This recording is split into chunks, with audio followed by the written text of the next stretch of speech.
Bismillah. Assalamualaikum warahmatullahi wabarakatuh. Alhamdulillah. Wassalatu wassalamu ala nabiyyina Muhammadin wa ala alihi wa ashabihi ajma'in.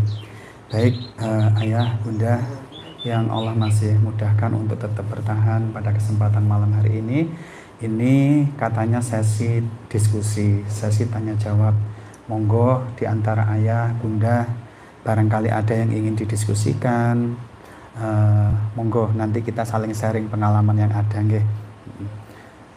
Ojo angel-angel. Nggih.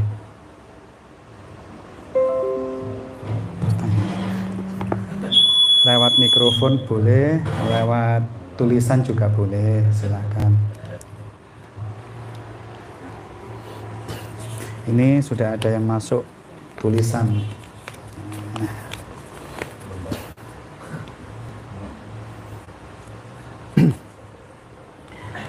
Mohon izin membacakan pertanyaan yang masuk. Assalamualaikum warahmatullahi wabarakatuh. Waalaikumsalam warahmatullahi wabarakatuh. Ahwan Ustadz, izin bertanya, apa hukuman yang diperoleh bagi seorang istri di akhirat nantinya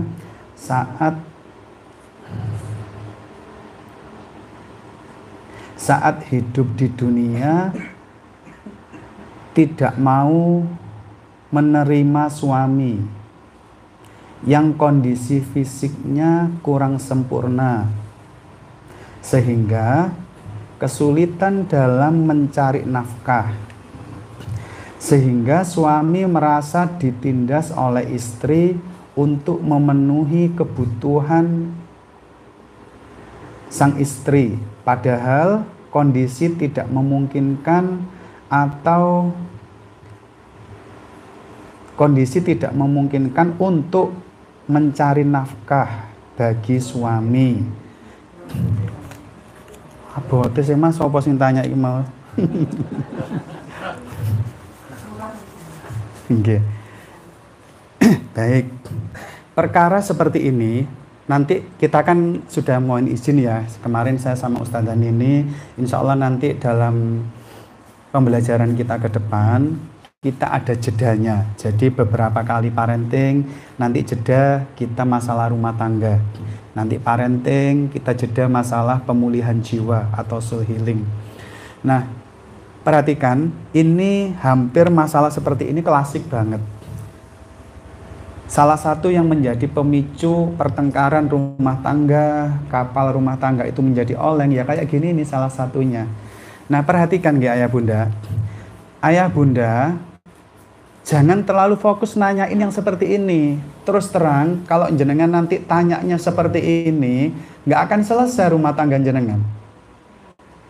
Jenengan hanya mencari angin supaya, loh ngerti kan? Salah kok itu. Mesti ini pertanyaan kayak gini nih. Mencari angin untuk menghakimi pasangannya. Kalau pertanyaan ini jenengan tanyakan ke siapapun, gak akan nyelesain masalah jenengan. Makanya kita harus kembali, ini saya bocorin, ketika nanti kita sudah bahas bab rumah tangga, apapun masalahnya, termasuk yang tadi ditanyain, kita harus kembali kepada jalan hidayah. Gimana jalan hidayah menuntun kita untuk menyelesaikan kapal yang gonjang-ganjing ini, agar akhirnya Allah turun tangan untuk menyelesaikan semuanya. Baik, karena ini sesi tanya jawab, ada 3 PR besar. Cuma ini salah satunya yang pertama saya sampaikan di sesi tanya jawab ini.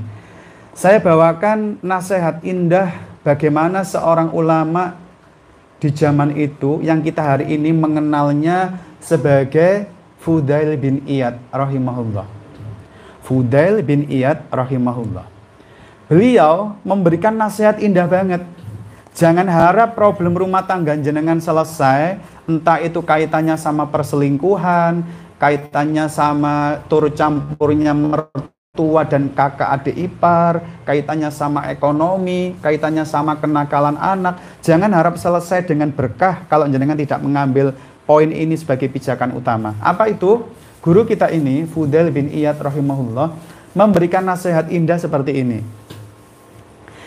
Aku tuh Menyadari kalau aku telah berbuat maksiat kepada Allah, itu ketika aku mendapati istriku, pembantuku, dan keledaiku menjadi liar nggak karuan.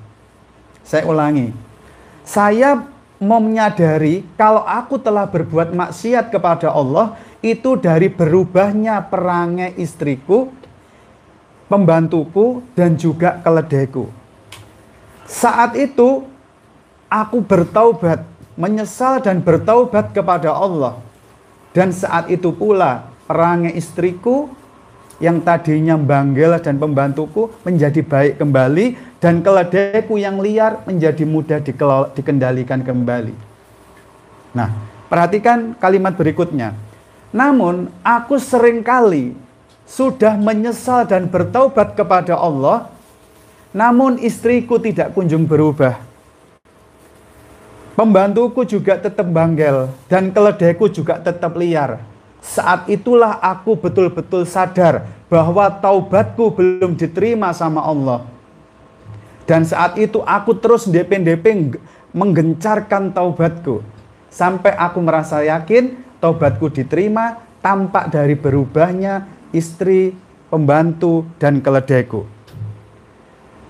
Nah, ada sebuah nasihat cukup indah kaitannya sama wejangan dari guru kita ini, Fudail bin Iyad rahimahullah. Setiap objek yang lurus pasti menghasilkan bayangan yang lurus. Jika objek itu bengkok, maka bayangannya pun ikut bengkok. Maka seseorang cukup dikatakan gila kalau menginginkan bayangannya lurus, namun objeknya tetap bengkok, karena ia telah mengharapkan sesuatu yang mustahil. Pun rungokne, kalau jenengan ingin Allah turun tangan nyelesain masalah, sebenarnya pola tingkah suamimu, pola tingkah istrimu, kenakalan anak-anakmu, tekore aki mobilmu, dan semua yang bikin keledai dalam kutipmu itu bermasalah, itu pertanda Allah hanya bunyikan alarm. Wong ganteng, awakmu itu bengkok. Wong ayu, lurus net objekmu. Nah, itu alarm yang Allah bunyikan untuk ngingetin kita. Ada di masa lalu nih kita yang terlalu sembrono hidupnya. Sehingga Allah harus menasihatkan dalam bentuk pasangan yang selingkuh, pasangan yang tidak mencocoki hati, kekurangan fisik ini dan itu. Nah, kalau jenengan niru kiatnya Fudail bin Iyad, sadar, oh ya Allah, ternyata Engkau menghadirkan ujian ini, pola tingkah pasanganku yang begini, anak-anakku makin tidak terkendalikan, itu hanya cara Engkau menasihatkan kepadaku, di masa lalu ada yang salah. Ya kayak kembali tadi itu loh, anak pelakor, anak jadi salah taruh cinta, anak jadi kecanduan. Itu cara Allah bunyikan bahwa di masa lalu ada kesembronoan kita yang tidak mungkin akan selesai. Kecanduan anakmu kalau kau bawa ke klinik Nggen Kula mawon, dibawa ke terapis, nggak akan selesai. Perlu taubat orang tuanya di masa lalu tidak melakukan mengisi perhatian dan kasih sayang. Nah, kembali kepada pertanyaan tadi, itu sama persis.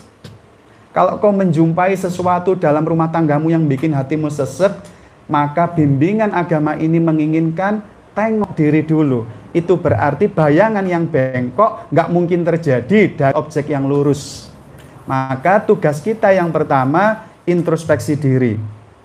Kenapa aku sampai Allah hadirkan suami yang memiliki kekurangan fisik seperti ini? Evaluasi. Kenapa Allah menautkan hatimu dulu cinta pada suami yang kau tahu punya kekurangan fisik? Kenapa Allah tidak mengizinkan nyelewat ke laki-laki lain? Jangan nangis ya, saya cerita ya.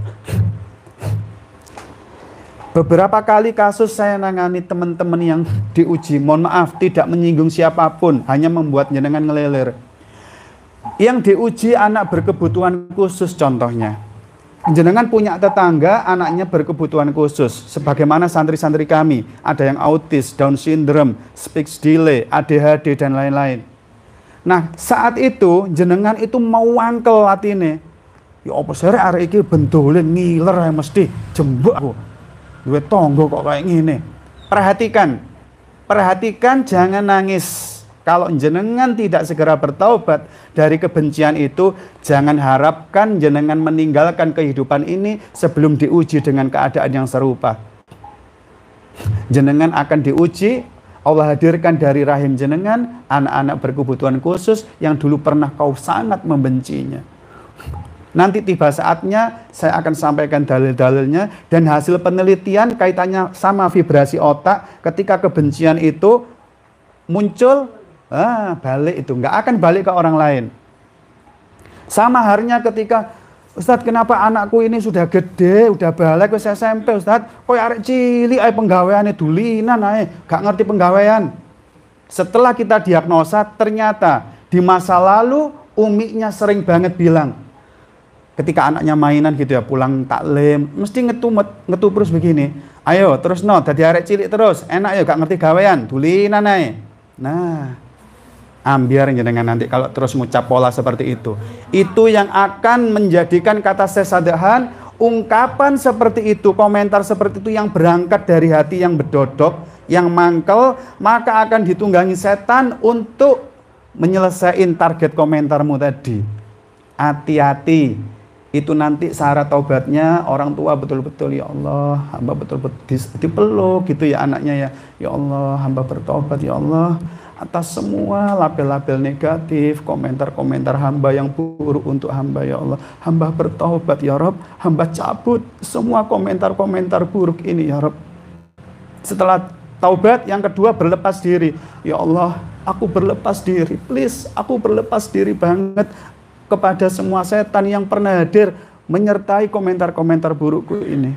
Nah, setelah itu dilakukan terapi, insya Allah sembuh. Nah, seperti tadi, kenapa pernah dihadirkan suami yang seperti itu? Tengok apa yang kau perlu lakukan di masa lalu. Nah, apakah kau pernah sumpah serapah, kapok wong duwe bojo, mari tiba koyo ngono, syukur wis gak iso saiki nyambut gawe maneh.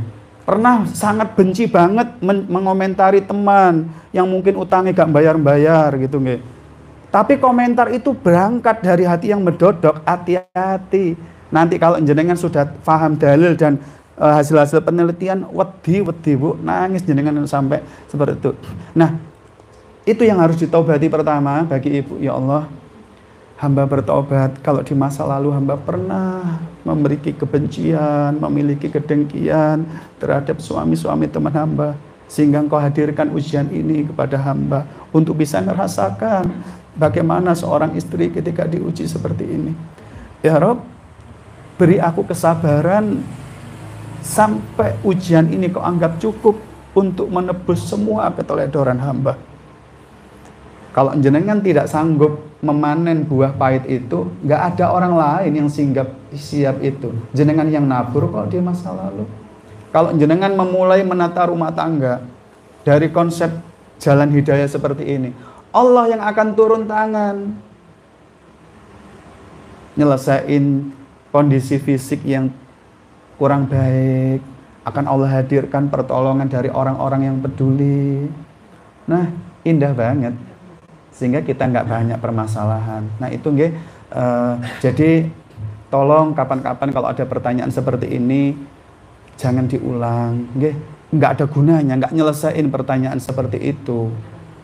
Tapi jenengan harus tanya, bagaimana kondisi rumah tanggaku seperti ini Ustadz? Bagaimana aku bisa bangkit dari permasalahan ini? Nah itu solutif banget.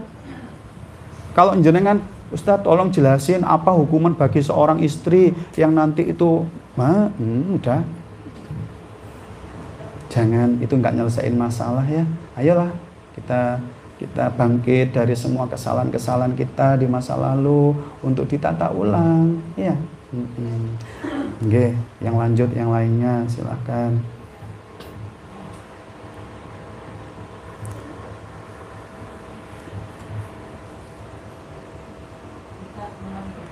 Oke.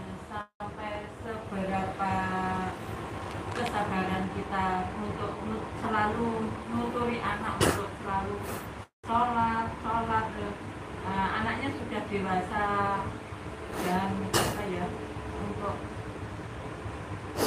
ya itu loh, selalu selalu istiqomah sholat dimandikan Pak, selalu orang tuanya selalu menyuruh gitu sampai batasnya itu sampai bagaimana kita itu sebagai orang tua itu masa sih setiap saat itu harus menyuruh gitu loh, harus setiap waktu. Iya. Sampun, itu aja. Nggih. Pertanyaan yang menarik banget. Bunda kalau tanya jangan dalam-dalam, nanti baliknya dalam juga soalnya. Karena saya sudah bilang ke semua teman-teman, pembelajaran kita ini bukan kajian yang memindahkan isi kitab ke catatan jenengan, sama sekali tidak. Ini tujuannya untuk berbenah diri, memperbaiki, ada yang bisa dipraktekin. Sehingga jenengan kalau tanya seperti ini indah banget saestu, tapi juga harus siap, semuanya harus kembali kepada kita. Nge.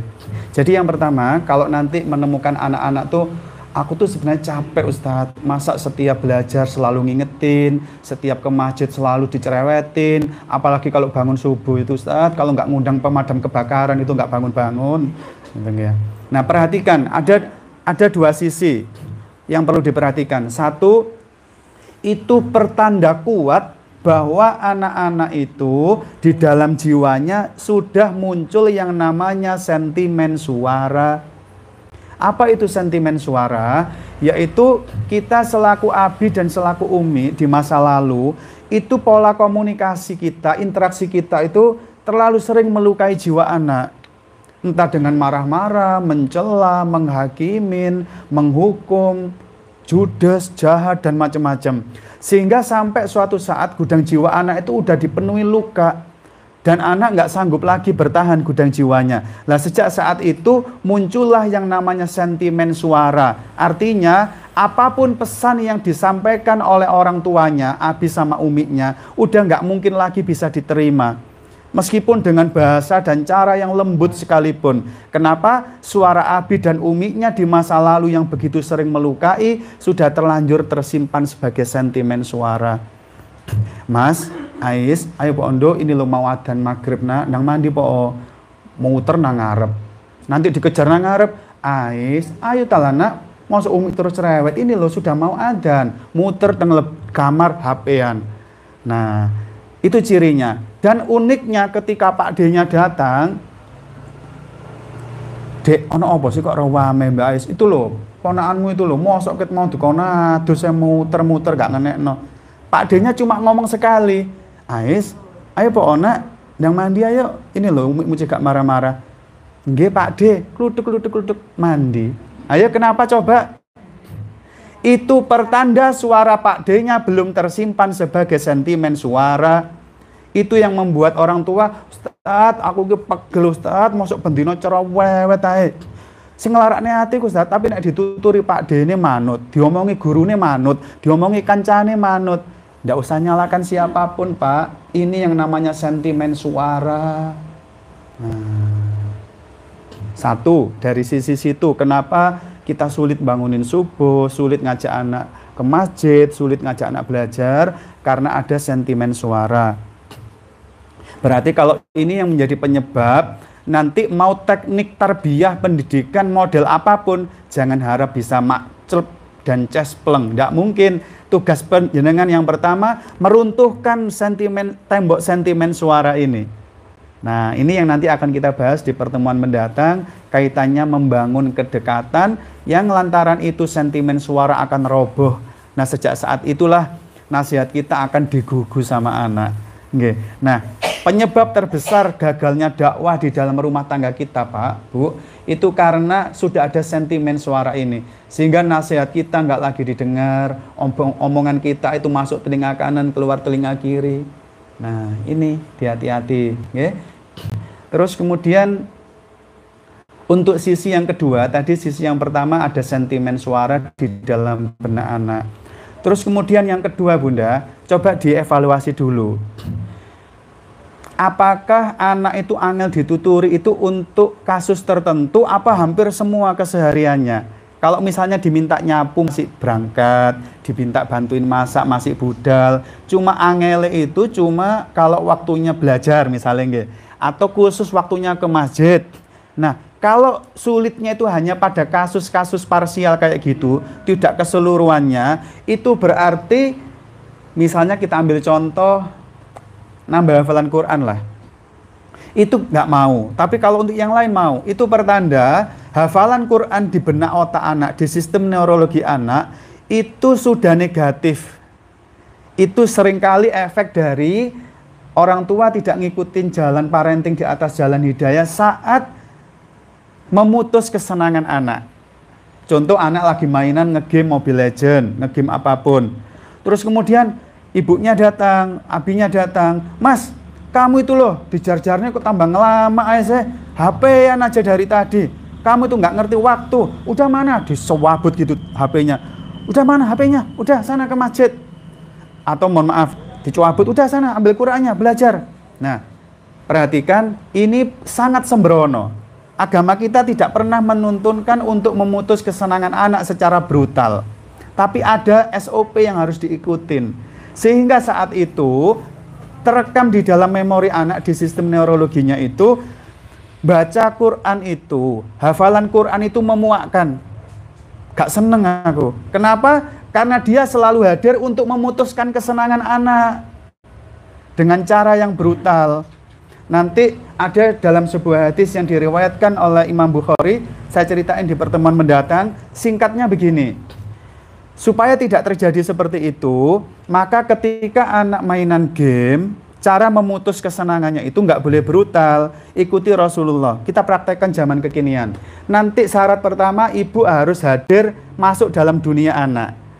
"Kakak, lagi ngapain, Rek? Seru banget." "Iya, Mi, ini Mi, aku lagi mainan ini. Ais lagi mainan masak-masakan." "Wih, pinternya. Gimana poinnya? Bagus enggak?" "Iya, Mi, bagus." "Wih, banyaknya." Nah, masuk dulu. Sehingga ibu terpotret dalam benak anak itu sebagai sahabat yang menyenangkan. Kalau jenengan datang untuk memutus kesenangannya sambil marah-marah, terus kemudian dicabut, ibu akan terekam sebagai malaikat pemutus kenikmatan. Nunggu yuk. Ya enggak lah, nanti ndelok jenengan wis wedi ngale karena malaikat pemutus kenikmatan gitu nggih. Nah, setelah masuk dunia anak, jangan langsung brutal dihabisin. Kasih jeda waktu. Rasulullah pun melakukan itu. Misalnya gini, "Wih, senengnya, Rek, ya Allah, pinter, poinnya banyak. Mas, 15 menit lagi ditunggu Umi di ruang depan ya, Nak. Kita sedikit nambah hafalan Qur'anmu, 1-2 ayat aja. Tapi ingat, 15 menit ini jangan sampai kalah loh ya. Pastikan poinnya lebih bagus dari kemarin. Oke, tos dulu. Ya, wes ditunggu Umi di depan ya, Nak. Makasih sayang." Nah, ngasih kesempatan. Oh, ngomong angel tiba ya. Lain jenengan ngaji puluhan tahun tuh ndiae niki. Ayo, sampai perkara-perkara sepele seperti ini nggak pernah muncul di telinga jenengan. Nah, ketika nanti anak merasa ibunya nggak pernah mencegah dengan cara yang brutal, ibu jadi sahabat yang baik. Nah, 15 menit itu anak akan manut ngambil Quran di ruang depan. Nah, syarat ketiga, tidak boleh langsung, "Itu Mas, itu Ais, ambilin Qurannya yuk." Nah, sampai mana kemarin? Salah. Kita pakai tekniknya Rasulullah. Kalau dalam episode kekinian ini disebutnya anchoring. Jadi gini, nah Qurannya sudah, sebelum dibuka, anak kan deket kita nih, ngomongnya gini, "Kakak, sebagaimana tadi kamu seneng banget ketika mainan game, Umi juga seneng banget loh kalau misalnya nanti hafalan Qur'annya juga sebahagia itu. Makasih ya, Nak." Nah, rasa bahagia ngegame yang belum hilang itu kita tunggangi untuk supaya anak merasa seseneng itu saat hafalan Quran. Itu namanya anchoring, penjangkaran. Sehingga nanti memori yang ada di kepala, ngafalin Quran itu happy banget. Sebagaimana happy-nya aku saat ngegame.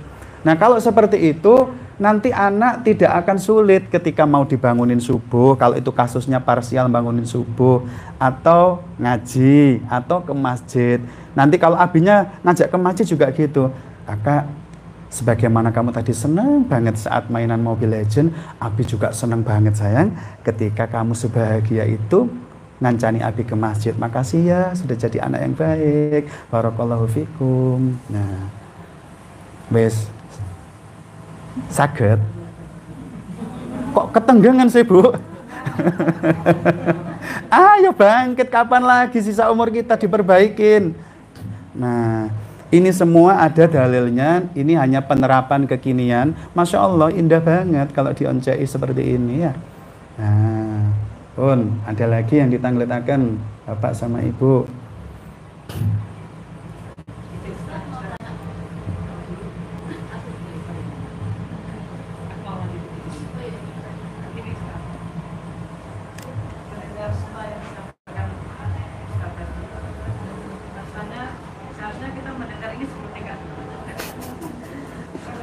Pak, rungokne Pak, rungokne Pak. Sekarang kita sudah dewasa, dimana menyelesaikan masalah yang ada, akibat tidak dilakukan dulu. Nah itu yang karena kita semua sudah pada berumur, anak kita sudah pada dewasa, kemudian sudah terbentuk polanya karena memang kita belum berumur tanam. Mungkin masing-masing punya masalah selisih yang tidak senang. Nah, bagaimana penyelesaiannya? Karena ini anak sudah terlanjur dewasa.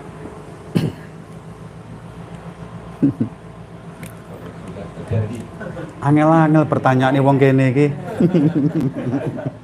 Nggih, sebenarnya tekniknya ada 7 nggih Bunda. Nanti insya Allah yang sabar. Ini 7 teknik nanti kita ajarkan yang sudah diterima teman-teman sekolah parenting, yaitu untuk mendetoks semua luka batin anak akibat pola asuh kita yang salah di masa lalu. Contoh, Ustadz, anakku itu nek gak riyoyo, gak muli Ustadz, telepon ae lho, nek gak telepon iku, nek gak aku sing mulai jarang telepon Ustadz. Nah, gitu. Nah, betul. Ojo jujur-jujur, Bu. Nggih. Nah, perhatikan nggih Bunda. Salah satu dari sekian banyak luka batin yang terjadi, kalau nanti kita membahasnya khusus pada anak-anak yang kurang bisa berbakti, itu banyak disebabkan selain luka batin saat pengasuhan, itu karena luka batin saat janin. Jadi luka batin saat janin itu begini, ibu saat hamil Ananda itu sempat kecewa dengan kehamilan itu. Ya apa sih rek, anak wis 5 sik hamil maneng. Nah, kecewa dengan kehamilan itu sudah cukup melukai batin si janin. Namanya luka batin saat janin. Nah, itu yang akhirnya membuat ketika anak dewasa ada mental block yang ngeblok dia ketika dia ingin berbakti. Sehingga saat didiagnosa mesti nanti ceritanya begini, Ustadz kenapa sih aku tuh kalau ngobrol sama Abi itu bisa Ustadz curhat-curhatan, deket banget. Tapi ketika ngobrol sama Umi Ustadz, aku tuh sayang, aku tuh bakti. Tapi kenapa nggak bisa seakrab kayak ngobrol sama Abi ya Ustadz? Nah, itu pertanda kalau anak kita mengalami luka batin saat janin. Nanti kalau kita dimudahkan ada sesi khusus untuk full praktek membersihkan luka batin kita, akan kelihatan ayah bunda yang reaksinya kelihatan tampak kalau reaksi itu merupakan inner child yang terluka di masa lampau banget. Salah satunya saat kita masih janin itu. Nah, kelihatan banget. Nah, untuk itu di antara 7 cara saya ajarkan 1 aja nih Bunda. Nanti tugas kita itu membersihkan gudang jiwa anak kita dari luka batin akibat pola asuh kita yang salah di masa lalu. Salah satu cara yang efektif adalah Bunda, meskipun anaknya sampun dewasa nggih, jenengan sampun jadi mbauti, saya sudah jadi mbahku, nggak ada masalah, tetap efektif. Temukan, pergoki anak kita itu sedang happy banget. Yang sedang memainkan peran dominan adalah perasaannya, bukan logikanya. Contoh, ketika anak kita baca buku, itu yang dominan logika apa perasaannya? Logika nggih? Logikanya. Maka jangan dipanggil, Mas, sini sebentar sayang. Umi minta maaf ya, kalau di masa lalu Umi itu jahat banget sama kamu, sering kurang perhatian, terlalu sering marah-marah, maaf ya. Nah, boleh enggak? Boleh. Itu sudah menggugurkan kewajiban jenengan kepada Allah, sudah minta maaf atas kedoliman masa lalu kepada anak, tapi cara itu tidak melunturkan luka batinnya. Tetapi temukan posisi anak sedang perasaannya yang dominan, happy banget. Misalnya sedang mainan, game, sedang hahihi sama saudaranya, pokoknya sedang bahagia banget. Kenapa kita perlu memakai momentum ini? Anak kalau happy banget, sedang bahagia banget, itu reticular activating system yang ada di batang otak ini, penjaga atau tutup gudang jiwa itu sedang off. Sehingga apapun omongan yang jenengan berikan saat itu akan langsung masuk ke gudang jiwa, menyelesaikan apa yang jenengan inginkan. Nah, ketika anak-anak sedang bahagia gitu, deketin. Kurang lebih redaksinya seperti ini. Kakak, lagi ngapain nak? Kok kelihatannya happy banget sih? Kok bahagia banget? Iya Mi, ini loh lihat gambarnya anak-anak. Misalnya ini nyeritain cucunya. Loh lucu-lucu ternyata ya. Ya Bun ya, dulu kucing apalagi itu Mamat yang pakai baju pink itu. Lucu banget. Nah, ketika sudah seperti itu, jenengan tepuk pundaknya kalau anak laki-laki, jenengan belai rambutnya kalau itu anak perempuan. Sayang, sebagaimana engkau bahagia banget saat melihat gambar-gambar anakmu itu, Umi juga bahagia banget sayang. Kalau kamu mau memaafkan Umi yang mungkin di masa lalu begitu sering nyakitin kamu, Umi terlalu egois, nggak pernah perhatian sama kamu, maafin Umi ya nak. Iya Mi, nggak apa-apa. Ya Allah, makasih banget ya sayang, udah mau maafin Umi. Umi bahagia banget rasanya dipeluk meskipun anak udah gede. Nah, itu akan menggugurkan kewajiban jenengan kepada Allah dan juga akan menetralkan luka-luka lama yang itu akibat toxic parenting kita. Tapi banget ini saya sering pakai untuk nangani anak-anak yang nakal, di santri-santri kami nakal, bulian temannya. Di tas saya itu mesti ada ini Bu, ngapunten ya, apa namanya ini, kayak permen gitu. Saya sering bawa permen lollipop, permen yang kayak pentol begitu gitu nggih. Itu di sana itu kan dominan anak-anak kaum duafa nggih. Hal-hal seperti itu udah bahagia banget mereka gitu loh. Nah, sehingga ketika beberapa teman-teman, Ustadz, ini kami udah tuturi, nasihatin berkali-kali, Ustadz, saya tetap nyakitin teman-temannya tiap hari. Oh ya udah, besok saya ke sana, coba suruh ke kantor ya. Nah, ketika saya di kantor, anak itu disuruh masuk sama teman-teman. Nah, ketika masuk kantor, anak itu sudah mikir, wah aku diapain sama Ustadz Kes nih? Pasti dimarahin. Karena sering dimarahin. Kamu itu loh ya, kalau terus bully temenmu, nyakiti temenmu, tak keluarkan dari sini, tak panggil orang tuamu, itu juga sudah sering diceladu kayak begitu. Nah, namun saya tahu itu nggak pernah efektif. Akhirnya ketika anak itu masuk, Mas, sini duduk di sini sayang, deket sama Ustadz. Kamu tahu enggak? Ustadz punya hadiah loh untuk kamu. Hah? Hadiah Ustadz? Mau kamu? Mau Ustadz. Nah, saya ngeluarkan permen lollipop itu dari saku saya harus agak lebay, memang anak SD ya. Ketika itu saya ngomong gini, mau tahu enggak? Pengen enggak hadiahnya? Mau Ustadz. Ini Ustadz siapin ini untuk kamu. Tadat. Nah begitu saya sambil ngomong, tadat. Lollipop Ustadz. Iyalah. Nah, ketika anak bahagia banget begitu, itu ada waktu 10 detik reticular activating system itu off. Sehingga apapun nasihat yang saya berikan ke anak itu, asalkan tidak keluar dari 10 detik, akan langsung meluncur, tidak dikritisi reticular activating system di otaknya, langsung meluncur di kolbunya dan langsung menjadi kendali baru bagi dia. Nah, ketika anak darat dan wah, lalu apa Ustadz? Iya. Nah, setelah itu saya langsung, karena laki-laki, saya belai pundaknya sambil ngomong, makasih ya Mas. Ustadz bahagia banget, kamu tuh ngayomi teman-temanmu, kamu tuh sayang banget sama teman-temanmu. Ustadz bangga punya santri kayak kamu sayang, makasih ya, barakallahu fikum. Selesai 10 detik, selesai masalahnya. Dan anak itu sudah dikendalikan oleh software baru yang kita tanamkan, sehingga mulai besok dia merasa, gue kan mengayomi, gue kan harus sayang ke teman-teman, sudah tidak lagi bully. Nah, itu kurang lebih teknik-teknik yang nanti akan kita pelajari untuk menangani kasus ngompolan, anak wani, anak ngegame, dan lain-lain. Lakukan itu ya Bunda, untuk joko-jokonya dan nduk-nduknya meskipun sampun dewasa, tetap tetap efektif banget. Tapi nanti anak-anak yang udah gede jangan pakai lollipop Bunda. Nanti jangan pakai lollipop juga. Boten itu contoh gitu ya.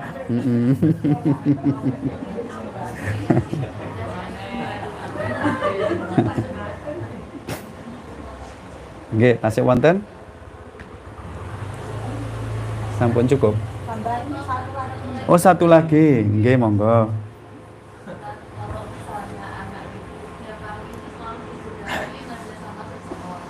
Mohon maaf, bagaimana Bunda? Ada anak digodain terus sama seseorang. Nggih. Iya. Godainnya itu sebenarnya guyon gitu, tapi sampai bikin anak itu jadi terus gitu loh. Nah, apakah itu juga akan berdampak yang jelek bagi anak? Anak itu jadi apa tadi? Jengkel terus. Oh iya.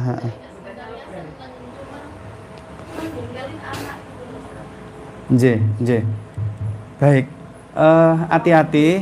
Ini nanti yang dilakukan jangan dianggap sepele ya. Ini nanti anak akan terluka jiwanya dan itu menjadi trauma.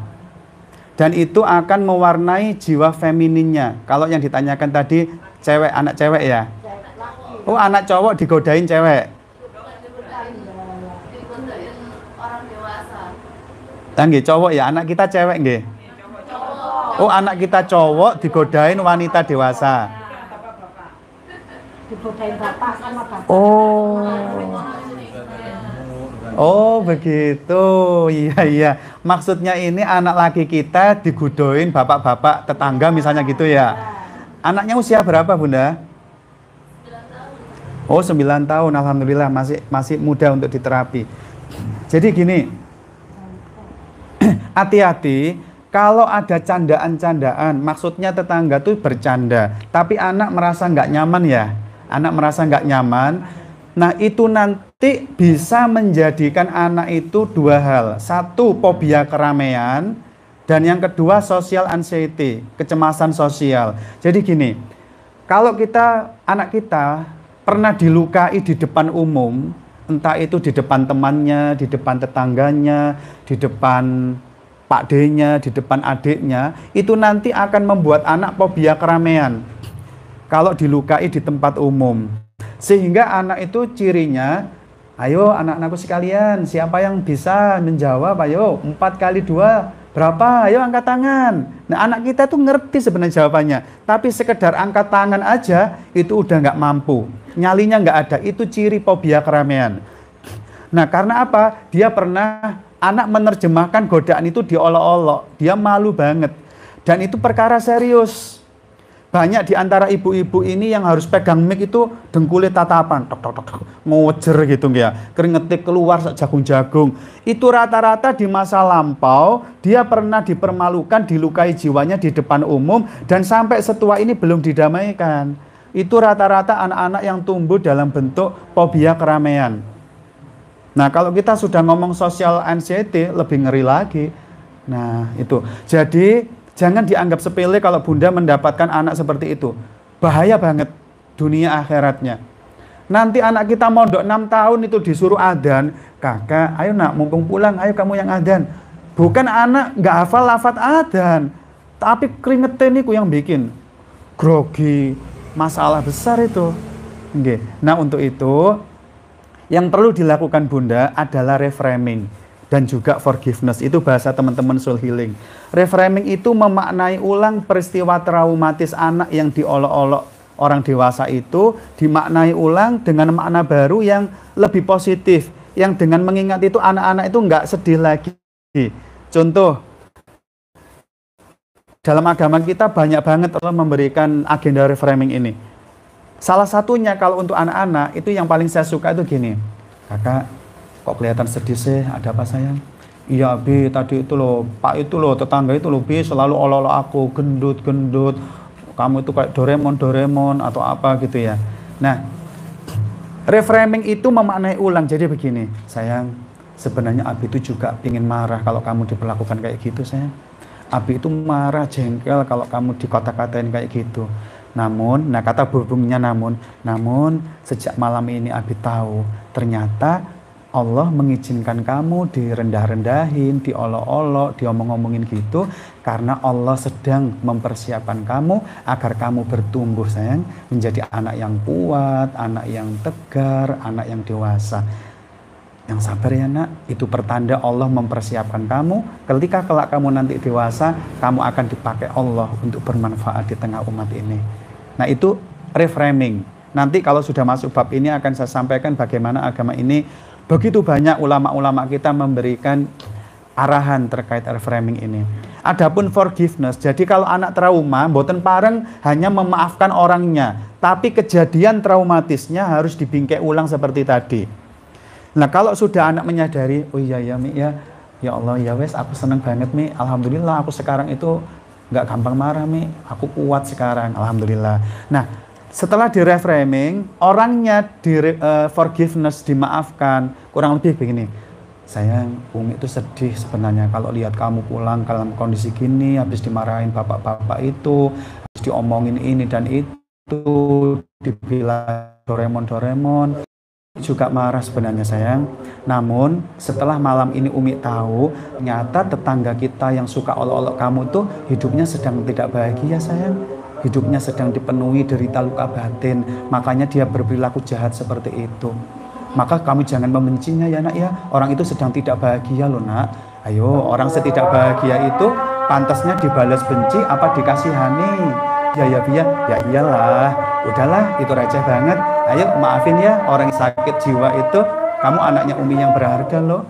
Anak seberharga kamu, pantasnya hanya dibersamai perkara-perkara yang hebat. Tidak boleh loh dibersamai perkara-perkara receh seperti ini. Makasih ya nak, Umi bahagia banget. Barakallahu fikum.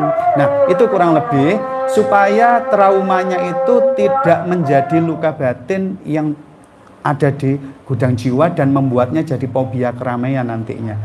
Nah, kurang lebih itu nggih. Sampun nggih, saya kira malam ini kita cukupkan di sini. Matur nuwun sangat atas kebersamaan ayah bunda semuanya. Semoga Allah menjadikan apa yang kita pelajari ini sebagai ilmu yang bermanfaat. Kemudian sepulang dari sini kita ditambahkan taufik sehingga punya greget, dimampukan untuk bertaubat dari semua kekeliruan masa lalu kita, sehingga anak-anak kita itu bahagia banget sisa umurnya dibersamai oleh ayah dan ibu yang keren banget. Oke, demikian. Subhanakallahumma wa bihamdika asyhadu an la ilaha illa anta astaghfiruka wa atubu ilaik. Assalamualaikum warahmatullahi wabarakatuh.